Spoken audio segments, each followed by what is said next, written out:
United Nations Convention on the Rights of the Child. I sometimes have a problem with this United Nations thing. Then I chose to make a series of videos from which I'll go through each and everything that this convention is saying concerning the rights of the child. And I want to, in the comments of this video, to discuss with me. Tell me, I wonder if there's no woman or man who knows what it means. What it means to give the child their rights, or the rights of a child.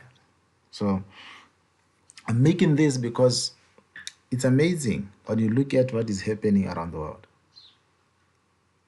Children are given into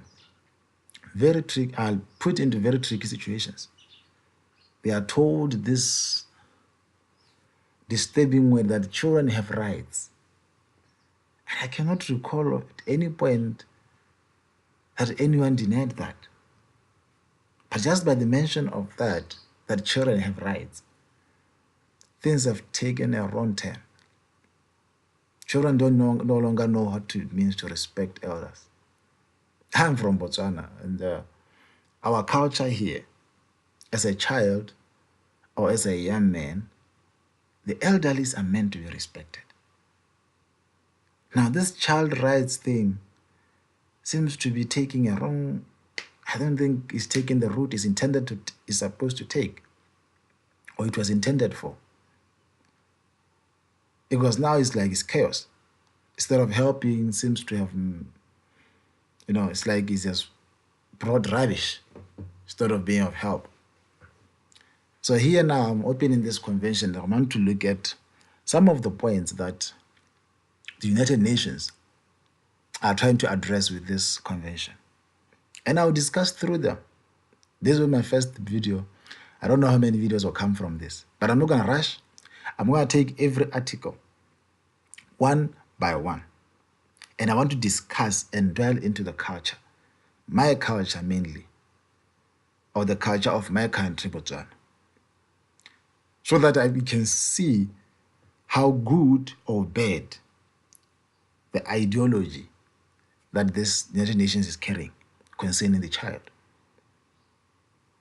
Or maybe one might say they still need to teach the children more about their rights. But then I've always thought parents did a great job. Parents did a great job until it was said that the children have rights. They always had rights. They always had rights, and they always will have rights. But then why don't we explain to these children what kind of rights the United Nations is referring to? I'm only talking about this because my country is a member of the United Nations. So I'm interested to see the United Nations lifting up a finger and directing these kids. You cannot have kids disrespecting their parents. We cannot have that. That is wrong. I don't want it. I don't have part of it. That's why this video, or that's why this series of videos. Okay, let's move on with our presentation. Let me move on with this first presentation. Like I said, this is the convention. It's in 1998. Yeah. Convention on the Rights of a Child. This one was on the 20th of November 1989.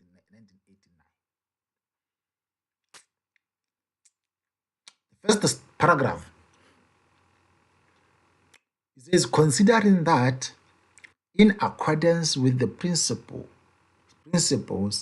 proclaimed in the Charter of the United Nations, recognition of the inherent dignity and of the equal and inalienable rights of all members of the human family is the foundation of freedom, justice, and peace in the world. Can we discuss this point? Can we discuss this point? Because when I look at it, this is supposed to be a good thing. And maybe the problem is the actual articles themselves. You see? If this convention, its intention was to promote the freedom, the justice, and the peace in the world, then this is a good thing. It's a good thing. But is it really doing that? Is it really doing that? I'll touch on the points that I've highlighted. This is one of them. And the reason I'm highlighting this one, I want you to take hold of it. So that the moment you go into the articles themselves, because I'm going to go article by article, wherever I see a contradiction from actions and this, I'll highlight and very well highlight so that we see and we speak out of this thing. We get ourselves right. So there's another point that I've highlighted. Convinced that the family as the fundamental group of society and in the natural environment for growth and well-being of all its members and particularly children should be afforded the necessary protection and assistance so that it can fully assume its responsibilities within the community. As a family, the body of family. Okay? But is that happening now? I leave it to you to think about it. Is it happening? Let me check my pen. Is it happening? Is the family protected now? Check some countries. Some countries when you talk about them, you cry. Family. Oh, sorry. Oh, it's delete. Delete.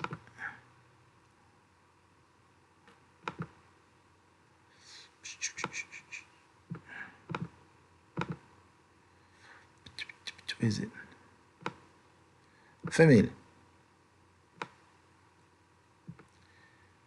Huh? Family. Family is a good thing. We should love family. We should uphold and encourage family. It's a good thing. Yeah? It's a good thing. I don't know. Anyway, let's move on. Considering that the child should be fully prepared to live an individual life in society and brought up in the spirit of the ideals proclaiming in the Charter and the ideals proclaimed in the Charter of the United Nations, and in particular in the spirit of peace, dignity, tolerance, freedom, equality, and solidarity. Not only that, let's check this. Considering that the child should be fully prepared, fully prepared,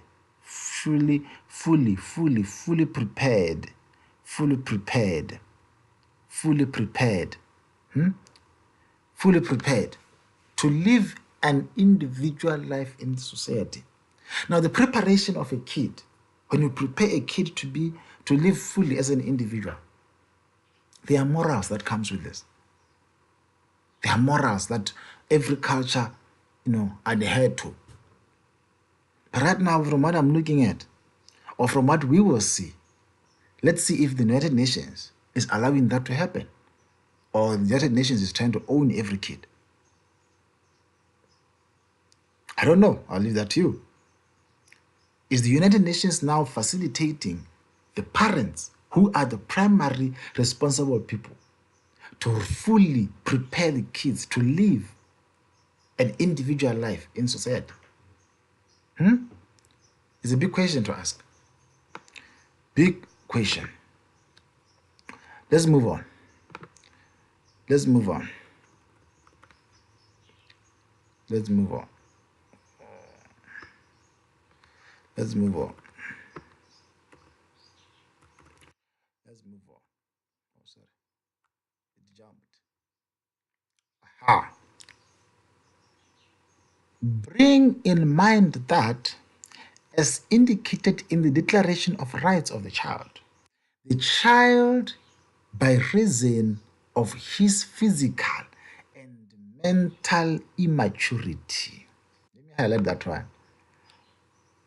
By reason of his physical and mental immaturity, needs special safeguards and care, including appropriate legal protection before as well as after. Before, let me just make this thing clear.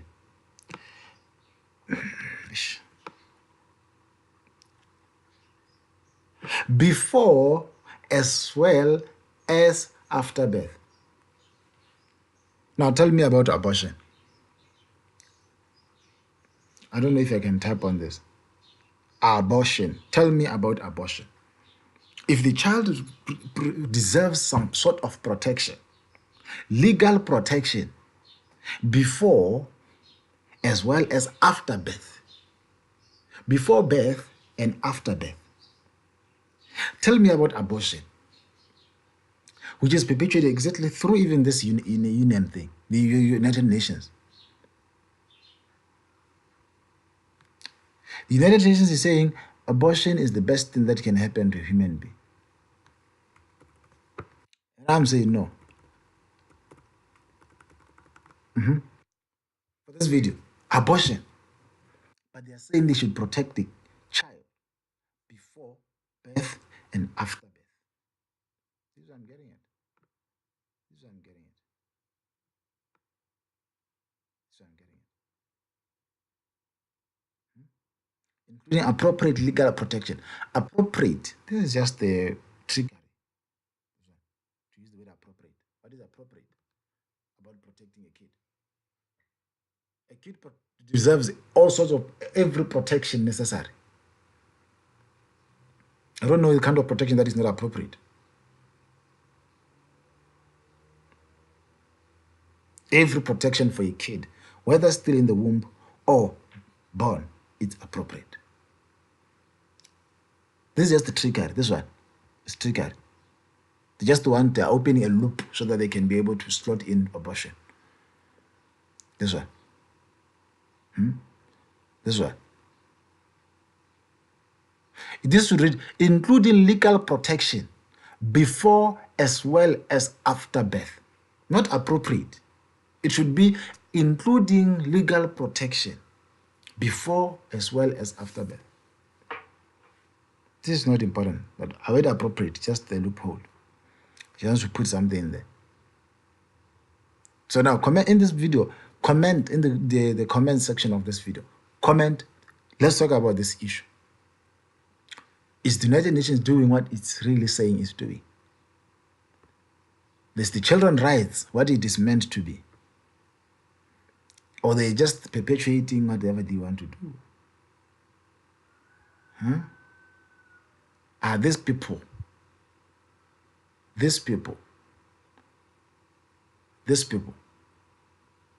are they protected? Are they really protected? Are they protected? That's the question I want you to answer. Answer this question. Are they protected?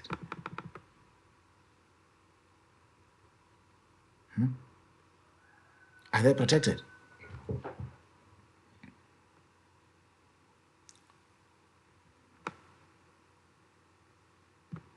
Are they protected? These people. Are they protected? Tell me about it in the section, comment section. Tell me about it.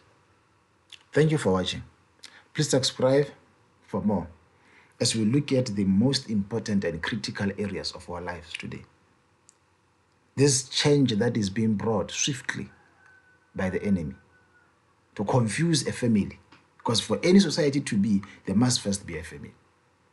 And for any country to be, there must first be a family. Then there must be a community.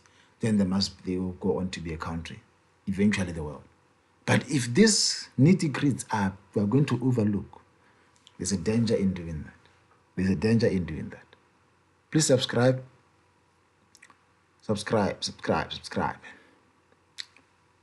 Talk to me in the comments.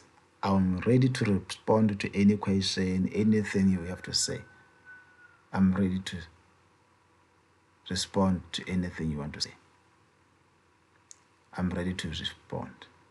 Is this what it is supposed to be, or it was meant to be? Thank you so much. Thank you so much for listening. Thank you so much.